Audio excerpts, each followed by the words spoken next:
Hello. YouTube ఛానల్‌లో some money అయితే వచ్చినాయి. ఫస్ట్ టైం ఐ థింక్ ఎన్నో సంవత్సరాల తర్వాత నేను కలగన్నది నా చేతిలోకొచ్చింది. చాలామంది అంటుంటారు యూట్యూబు ఎందుకు పెట్టావు అది ఇదని. సో రీజన్స్ చెప్తాను. ఛానల్ ఎప్పుడు స్టార్ట్ చేశాను? ఎలా స్టార్ట్ చేశాను? ఎలా వెళ్ళింది? డబ్బులు ఎంతొచ్చినాయి? ఇది క్లియర్‌గా చెప్తాను. మొత్తం అసలు మనీ ఎంతొచ్చింది యూట్యూబ్ ఛానల్ నుంచి, నా 2 యూట్యూబ్ ఛానల్ నుంచి నేను ఎంత సంపాదించాను. సో ఇది నా ప్రిపరేషన్‌లో ఎలా హెల్ప్ చేసింది? ఐ మీన్ ఒక యూట్యూబ్ ఛానల్ ఉంటే నాకు ఏ విధంగా హెల్ప్ చేసింది? నాకు ఖర్చులకి ఐ మీన్ నాకు కడుపు నిండడానికి ఈ డబ్బులు ఎలా ఉపయోగపడ్డాయి అనేది క్లియర్‌గా చెప్తాను. సో వాల్యూగా ఉంటది వీడియో. చివరి వరకు చూడండి. వెంటనే ఎళ్లి లైక్ చేయండి. దయచేసి మధ్యలో వెళ్ళిపోకండి. ఎందుకంటే అర్థం కాదు. వాల్యూ ఇన్ఫర్మేటివ్‌గా ఉండదు. మధ్యలో కూడా మీకు కూడా నేనేదో సొల్లు చెప్తున్నట్టు అనిపిస్తది. సో కొంచెం లైక్ చేయండి. సో ఈ మ్యాటర్‌లోకెళ్తే నేను 2020 అనుకుంటా కరోనా కాలంలో ఐ థింక్ నాకు ఏం చేయాలో తోచట్లేదు. అప్పుడు ఏం చేశానంటే నాకు మామూలుగా అయితే భలే ఇంట్రెస్టు. ఏవంటే పాలిటిక్స్ అన్నా, సొసైటీ అన్నా మామూలు ఇంట్రెస్ట్ కాదు. ఎందుకంటే నా చిన్నప్పుడే నేను 6వ తరగతి, 7వ తరగతి నేను రెసిడెన్షియల్‌లో చదువుకున్న గురుకులాస్‌లో. ఆ గురుకులాస్‌లో ఎప్పుడైతే ఒక ఫ్యాకల్టీ సరిగ్గా పనిచేయలేదో, ఎప్పుడైతే ఒక ఫ్యాకల్టీ అంటే ఒక టీచర్ పిల్లోడిని కొడుతున్నాడో, ఆ టైంలో ఎందుకు కొడుతున్నారు ఈ అబ్బాయిని? ఆ అబ్బాయి ఏం చేయకపోయినా కానీ ఆ టీచర్‌కి ఏదో అనిపించి సొంతగా ఏదో కళ్ళకనేసి చిన్న పిల్లోడిని ఎలా పలికితే అలా కొట్టడం ఉండేవద్దనమాట మా స్కూల్స్‌లో అప్పట్లో. ఇప్పటికి కూడా ఉందనుకో. తర్వాత ఇంకో విషయం ఏంటంటే ఎప్పుడైతే టీచర్ సరిగ్గా పాఠాలు చెప్పకుండా ఉన్నారో నేనేం చేసేవాళ్ళంటే ప్రిన్సిపల్‌కి లెటర్ రాసేవాడిని. ఆ ప్రిన్సిపల్ దగ్గర టేబుల్ పెట్టేవాడిని. ఆ ప్రిన్సిపల్ ఏం చేసేవాళ్ళంటే గవర్నమెంట్ స్కూల్ కదా! ఇలా నలిపేసి అతను కూడా టీచర్ కూడా గవర్నమెంట్ ఎంప్లాయీ. ఇలా నలిపేసి డస్ట్‌బిన్‌లో వేసేవారు. నాకు కళ్ళారా చూసా. సో నాకు ఇలాంటి క్యూరియాసిటీ అనమాట. బాగా అంటే బాగా. డిప్లొమాలో కూడా నేను ఎస్టీ, బీసీ హాస్టల్స్ ఉంటాయి కదా! వాటిలో చదివాను నేను. చదవటం అంటే ఐ మీన్ అక్కడ ఉన్నాను. కాలేజీ వేరే దగ్గరలో ఉండేది. సో నేనేం చేసేవాడినంటే ఎప్పుడైతే వాళ్ళు వంటలు సరిగ్గా వండలేదో నేను వాటిని కంప్లెయింట్ ఇచ్చేవాడిని. లేదంటే ఎవరో పై ఆఫీసర్లు వచ్చారో వాళ్ళకి నేనే దగ్గరుండి ఏమేం చేస్తారో ఏంటో చెప్పేవాడిని. సో ఈ రకంగా నాకు క్యూరియాసిటీ సోషల్ ఆస్పెక్ట్స్ మీద. ఈ క్యూరియాసిటీతో నేను యూట్యూబ్ ఛానల్ అనేది మొదలుపెట్టా. ఆ యూట్యూబ్ ఛానల్ అనేది ఎక్స్‌ట్రీమ్ ఫ్యాక్ట్స్. ఆ ఎక్స్‌ట్రీమ్ ఫ్యాక్ట్స్ అనేది ఏమైందంటే కష్టపడ్డాను. కష్టపడుతూనే ఉన్నాను. దానికి వ్యూస్ రావట్లేదు. ఎంత ట్రై చేశానంటే ఇంత ట్రై చేయలేదు. కనీసం 250 వీడియోస్ పెట్టానంటే అర్థం చేసుకోండి. అంటే కంటిన్యూస్‌గా ఎడిటింగ్ అని, అదని, ఇదని చేస్తూనే ఉన్నాను. చేస్తూ ఉండగా నాకు ఒక టైంలో చిరాకొచ్చింది. ఏందంటే షార్ట్‌లు క్లిక్ అయితున్నాయి. దాన్నేమంటారు? లాంగ్ వీడియోస్ క్లిక్ అవ్వట్లేదు. షార్ట్‌లు కూడా అసలు షార్ట్స్ నుంచి రెవెన్యూ కూడా రాదు. మానిటైజేషన్ ఒక్కసారి అయింది. అది కూడా జస్ట్ షార్ట్స్‌కి అయింది. సో అమ్మో! ఈ ఛానల్ వల్ల బోలెడంత టైం వేస్ట్ అవుతుందని ఆ యూట్యూబ్ ఛానల్‌లో కూడా సోషల్ ఆస్పెక్ట్స్ మీదే పరిపాలన ఎలా ఉంది? ఏపీ పరిపాలన ఎలా ఉంది? అవని, అదని ఏం దోచుకున్నారు? అలాంటివే ఉంటాయి. సో నాకు బాగా క్యూరియాసిటీ ఉన్నది అందలేదు. సో నెక్స్ట్ ఏం చేశానంటే సరే అనుకోని ఏదైతే ఇదయిందని నాకు ఇంకా యూపీఎస్సీ ప్రిపరేషన్‌లో ఉన్నాను కదా! ఈ యూట్యూబ్ ఛానల్ అవన్నీ అవ్వదులే కానీ మనసులో ఒకటి తట్టింది. నీ స్కిల్స్ కావాలి. You need to speak English అనేది అర్థమైంది నాకు. సో నాకు ఏ విధంగా స్కిల్స్ ఇంప్రూవ్ చేసుకోవాలో అర్థం కాల. So I take a platform that is YouTube. అన్నీ మళ్ళీ యూట్యూబ్ ఛానల్ చేసి సో నేనేం చేశానంటే స్టార్టింగ్‌లో లైవ్స్ పెట్టేసేవాడిని. అప్పుడు 48 సబ్స్క్రైబర్స్ ఏమో ఫస్ట్ 21 సబ్స్క్రైబర్స్ ఉన్నారు. అది కూడా నాకు తెలిసిన వాళ్ళే. బట్ నెమ్మదిగా పెరిగిపోయారు. షాక్ అయిపోయాను నేను. 48 సబ్స్క్రైబర్స్ వచ్చారు. నేను అది కూడా లైవ్ కండక్ట్ చేశాను. ఇక తర్వాత అందరూ బిగినర్స్ అన్నారు. సో నాకు కూడా హెల్ప్ చేయాలి. ఇవన్నీ చేస్తే ఎంతో కొంత హెల్ప్ అవుతుంది అనే ఉద్దేశంతో అలా ఈ యూపీఎస్సీ ఇట్స్ ఐఏఎస్ జర్నీ అనేది రిచ్ ఐఏఎస్ జర్నీ అనే ఛానల్ అనేది స్టార్ట్ అయింది. సో స్టార్ట్ చేశాను. సరిగ్గా ఇది నవంబర్ 12న స్టార్ట్ చేశాను. లాస్ట్ ఇయర్ ఎగ్జాక్ట్‌గా 1 ఇయర్. సో అయితే అయ్యింది. రోజుకు అంటే వారానికి 2 వీడియోలు, ఒక వీడియో 2 వీడియోలు అప్లోడ్ చేయాలనిపించింది. నేను యూపీఎస్సీ ప్రిపరేషన్ చేస్తున్నా. రోజుకు 2 గంటలు కాదు కానీ ఒక 40 మినిట్స్ 30 మినిట్స్ జస్ట్ అందరు రీల్స్ చూసే టైంలో నేను కూడా చేసేవాడిని. సో అది చాలామందికి ఉపయోగపడేది. సో ఆ విధంగా నేను ఈ ఛానల్ స్టార్ట్ చేశాను. ఆ నవంబర్ 12 నుంచి ఈ ఆగస్టు 23వ తారీఖు వరకు. సో ఇప్పుడు మీ క్వశ్చన్ ఏంటంటే నేను ఎంత సంపాదించాను ఈ 2 యూట్యూబ్ ఛానల్ నుంచి? సో సింపుల్గా చెప్పాలంటే యూట్యూబ్ ఛానల్ నుంచి ఎంత సంపాదించానంటే నేను ఇప్పటివరకు సంపాదించింది $103.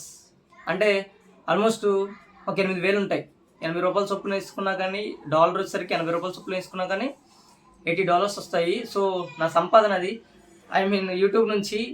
కానీ ఇది నాకు డ్రీమ్ అనమాట, కనీసం ఒక 5-6 ఏళ్ళ నుంచి డ్రీము. సో ఇప్పుడు చివరిగా నేను మాట్లాడేది ఏంటంటే, నాకు ఫస్ట్ ఛానల్ నుంచి యూట్యూబ్ నుంచి మనీ రాలేదు. మనీ రావటం కాదు, అసలు క్లిక్ అవ్వలేదు. నాకు 30K సబ్స్క్రైబర్స్ ఉంటారు, but nothing use of it. కానీ ఎవరు చూడరు, అందరూ ఇన్యాక్టివ్ సబ్స్క్రైబర్స్. బట్ ఈ ఛానల్ ఉంది, ఈ ఛానల్లో కూడా నాకు బాధేసిన థింగ్ ఏంటంటే, నేను స్టార్టింగ్లో నాకు 10K సబ్స్క్రైబర్స్ ఉన్నా కానీ నాకు యావరేజ్గా 1K వ్యూస్ వచ్చాయి. అంటే ఐ మీన్ ఒక డే కంప్లీట్ అయిన తర్వాత వితిన్ 24 అవర్స్లో 1K ప్లస్ వ్యూస్ ఉండేవి. బట్ రీసెంట్ టైమ్స్లో నాకు వ్యూస్ అనేది తగ్గిపోయినాయి. 400 views, 500 views, even 15K subscribers ఉన్నా, 15,000 మంది సబ్స్క్రైబర్స్ ఉన్నా కానీ 400, 500 వ్యూస్ వస్తున్నాయి. సో ఇప్పుడు ఆ వీడియో మెట్రిక్స్ మాట్లాడుకుందాము. షార్ట్ వీడియోకి నువ్వు 100K, 500K వ్యూస్ వచ్చినా కానీ నీకు వచ్చేది ఆల్మోస్ట్ $5 to $6. అంటే ఫర్ ఎగ్జాంపుల్ 5K వ్యూస్ వచ్చినానుకో షార్ట్కి, అంటే 5 లక్షల మంది చూశారు ఒక షార్ట్ని. దానికి వచ్చేది నీకు రెవెన్యూ ఆల్మోస్ట్ ఒక $10 వస్తాయేమో, అంటే ఒక $800 వస్తాయి. 800 కూడా కష్టమే. అదే ఒక లాంగ్ వీడియోని ఒక 500K వ్యూవర్స్ చూశారనుకోండి, ఆల్మోస్ట్ అది ఎంత వస్తుందంటే $90, $80 వస్తాయి. అంటే ఆల్మోస్ట్ 10,000, 9,000 వస్తాయి ఆల్మోస్ట్ దగ్గరగా. సో లాంగ్ వీడియోస్కి అది. రెండోది, మీరు ఇప్పుడు మెట్రిక్స్ చెప్పాను కదా, కొంచెం అర్థం చేసుకోండి. రెండోది, నాకు ఈ యూట్యూబ్ అనేది కడుపు నింపడానికి ఎంతో ఉపయోగపడుతుంది. ఇన్ని రోజులు సర్దుకొని ఎలా రూమ్ రెంట్లు అది అని నలిగిపోయాను. అట్లీస్ట్ నాకు ఈ మనీ వచ్చిన తర్వాత ఇంకా మనీ క్రెడిట్ అవ్వాలి, బ్యాంక్లోంచి తీయాలి. సో అట్లీస్ట్ ఈ మనీ వచ్చిన తర్వాత నాకు ఏమన్నా తోడ్పడతాయి, కొంచెం నాకు ఫ్రీగా సర్దుకోకుండా కడుపు నిండా తింటాను. సో వ్యూస్ కొంచెం పెంచేలా చూడండి. అంటే మీరు 400, 500 అంటే నాకు అది ఎంత వస్తాయి అనుకుంటున్నారు మీరు? $0.03 వస్తాయి.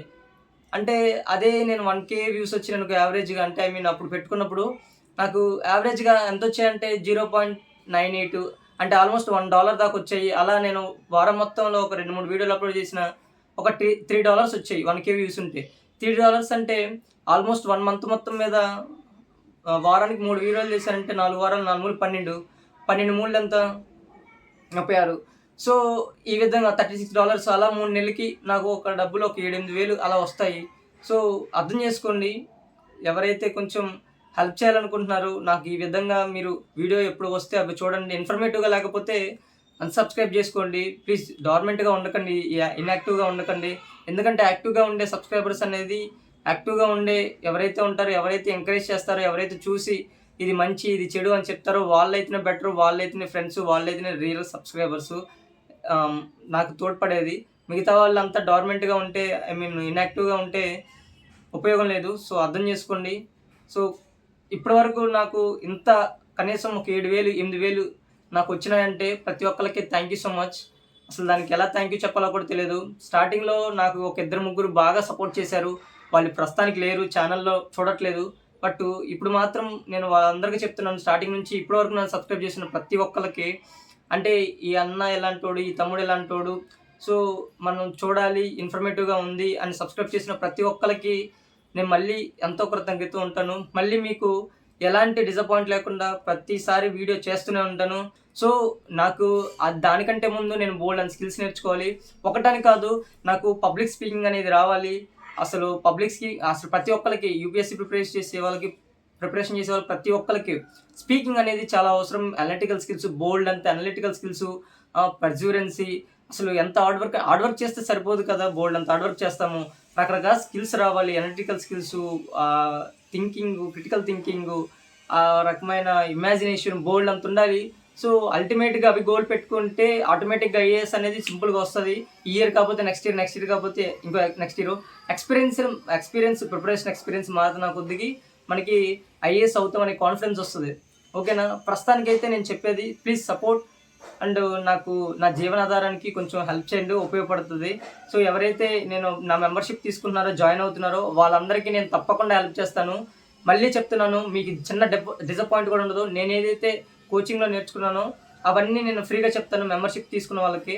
అండ్ ఇప్పటివరకు వీడియో చూసారంటే నా గురించి మీరు పక్కన వాళ్ళ నుంచి అర్థం చేసుకున్నారు కాబట్టి థ్యాంక్ యూ సో మచ్. మిగతా టైంలో కూడా హెల్ప్ చేయండి. Thank you.